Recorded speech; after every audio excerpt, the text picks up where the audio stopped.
Salut, moi c'est Audrey, j'ai le syndrome de l'intestin irritable depuis des années. Aujourd'hui c'est encore un peu tabou et pas assez connu et je compte bien y remédier. J'espère que tu pourras trouver ici des réponses.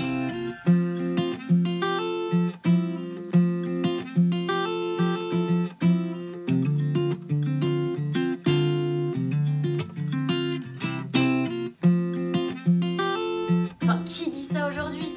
C'est dans ma tête, mais non en fait, non, c'est dans mon ventre. Salut à tous, ça fait hyper longtemps que j'ai pas fait de vidéo. Là, je voulais vraiment parler d'un truc qui me révolte. Qu'on arrête de nous dire que c'est dans notre tête. Non mais c'est pas possible.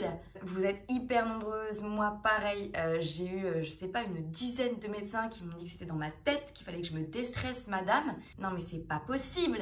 Est-ce qu'on peut arrêter de nous dire que c'est dans notre tête? Genre...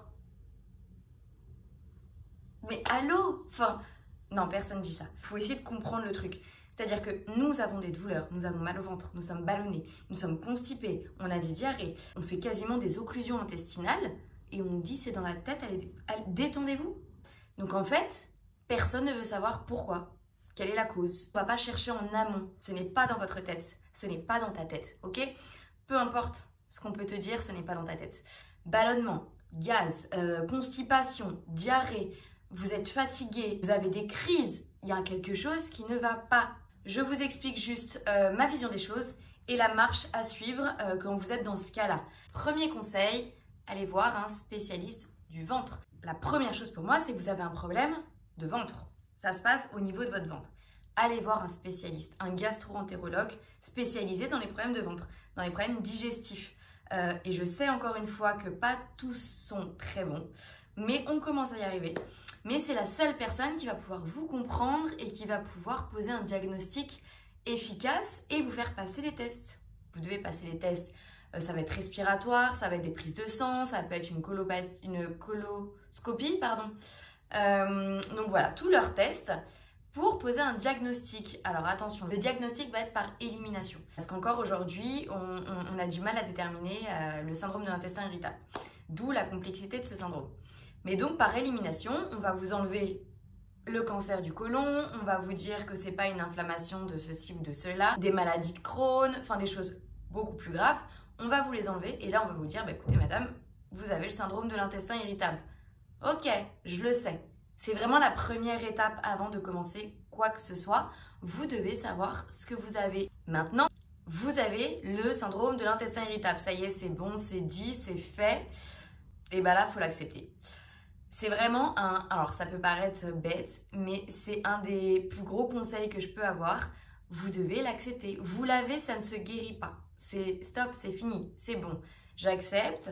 Donc, en gros, soit vous décidez de vivre avec et de mettre en place tout ce qui est possible de mettre en place pour bien vivre parce que c'est possible et j'en suis la preuve, soit vous continuez à souffrir en fait. C'est vous qui choisissez. Je dis pas que c'est facile, je dis pas que c'est pas contraignant au début, mais c'est possible. Donc, prenez-vous en main, vous pouvez vous en sortir en fait. C'est pas la maladie de Crohn, c'est pas... Enfin voilà, il y a des possibilités, il y a des choses qui existent. Acceptez-le et on va de l'avant. C'est vraiment un gros conseil. Je sais que c'est pas facile, mais sincèrement, dites-vous stop. Demain, je m'y mets, mais par contre, je m'y mets vraiment. En plus, limite, j'ai envie de vous dire, prenez-le autrement. Avant le syndrome de l'intestin irritable, je prenais pas soin de moi. Je mangeais beaucoup de fast-food, beaucoup d'alcool, mais en plus des trucs vraiment immondes. Je faisais pas de sport, je faisais 10 kilos de plus à peu près, mais bon, ça en soi, c'est pas très grave. C'est juste que c'était de la malbouffe, c'était vraiment des choses vraiment pas bien pour mon corps, j'étais tout le temps fatiguée, etc. En fait, je savais même pas ce qu'il fallait que je donne à mon corps, je connaissais pas la qualité des aliments, je connaissais absolument rien. Ce syndrome a dû me faire prendre conscience de mon corps, de mon intestin. J'ai dû m'y intéresser, j'ai dû commencer le sport, j'ai dû comprendre. En fait, j'ai enfin compris que ce que je mangeais, c'est ce qui fait ce que je suis. C'est ce qui nourrit mes muscles, c'est ce qui nourrit ma peau, c'est ce qui fait que je vais avoir une maladie ou pas de maladie. En fait, on est vraiment ce qu'on mange. Et ça, je n'avais jamais pris conscience avant le syndrome.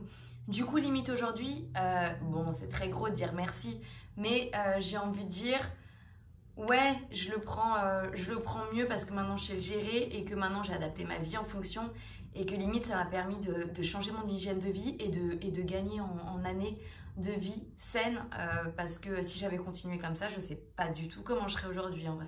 Hyper important aussi, c'est que ça y est, donc vous savez que vous l'avez, vous savez pas quoi faire. Allez, aujourd'hui il y en a, moi j'en avais pas à l'époque, il y a des naturopathes, il y a des diététiciens, il y a des nutritionnistes qui sont spécialisés là-dedans. Je sais que c'est un peu dur de les trouver, mais on va les trouver. Cherchez bien, si vous en trouvez pas du premier coup, essayez de en voir un deuxième, bref, vous pouvez vous faire accompagner. En fait, cette personne-là, elle va vous demander énormément de choses sur votre hygiène de vie, sur votre pratique, sur votre sommeil. Elle va savoir du coup si vous avez des intolérances et des allergies grâce au test que vous avez passé avec les gastro. Et du coup, elle va vous suivre au quotidien pour vous permettre de suivre un régime adapté au syndrome de l'intestin irritable. À savoir que le syndrome de l'intestin irritable, il y a plusieurs causes. En fonction de ça, le régime adapté, en fonction de vous, va être différent selon les personnes. Ça peut très bien au niveau des causes être des intolérances, des allergies, ça peut être un intestin qui est poreux, ça peut être le SIBO, c'est une prolifération avec des aliments qui fermentent dedans et qui restent. Voilà, donc en fonction de ça, c'est vraiment la naturopathe et la diététicienne qui va pouvoir vous aider. Et il existe plusieurs régimes, plus ou moins similaires. On ne va pas se mentir que le gluten on l'enlève, le lactose moyen. Mais voilà, il en existe plusieurs. Et voilà, donc à vous ensuite de trouver quelqu'un qui puisse vous accompagner là-dessus. Soyez rigoureux sur ce régime. Comprenez bien que c'est un régime à court ou moyen terme, selon ce que vous avez. Ça va durer 3 mois, 6 mois, 1 an, mais pas plus parce qu'en fait c'est très restrictif entre guillemets au début et c'est vraiment là pour vous aider à passer en revue un peu tous les aliments pour vous créer votre régime à vous ensuite. Moi personnellement j'ai choisi, en fait j'ai pas eu le choix il y a 10 ans, j'ai pris ce qu'il y avait, le régime Low FODMAP que j'ai très mal fait parce que j'étais pas conseillée et du coup je l'ai fait durer très longtemps en oubliant des aliments parce que je savais pas que je pouvais les réintégrer. J'avais hyper peur de avoir mal au ventre parce que tout allait bien du coup et je suis passée quand même d'une occlusion intestinale à un ventre plat et plus jamais de ballonnement, plus jamais de gaz, plus jamais rien.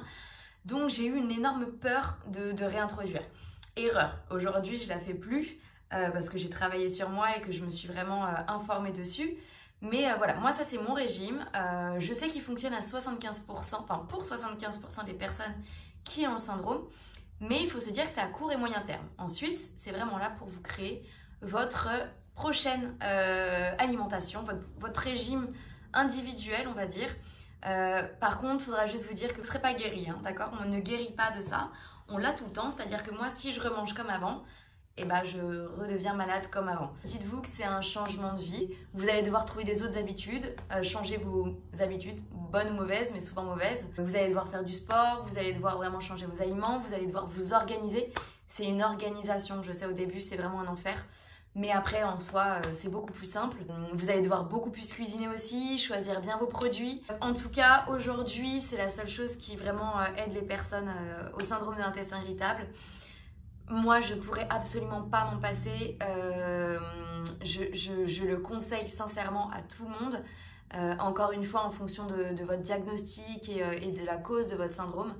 Moi, il me convient parfaitement. J'ai enfin découvert ce que j'avais le droit de manger et ce que je n'avais pas le droit de manger. Et en vrai, je mange hyper varié et un peu de tout. Et des fois, je peux aller un petit peu plus loin et du coup passer le gap sans être trop malade. Donc c'est plutôt cool et voilà, donc je le souhaite vraiment à tout le monde. Suivez ces étapes-là, ne faites pas tout dans l'autre sens, ne faites pas tout à l'arrache parce que vous allez devoir le refaire et c'est dommage. Donc voilà, j'espère que cette vidéo vous aura éclairci un petit peu là-dessus, sur la marche à suivre, quand vous avez tous ces symptômes-là. Et voilà, je vous dis à très bientôt dans une autre vidéo.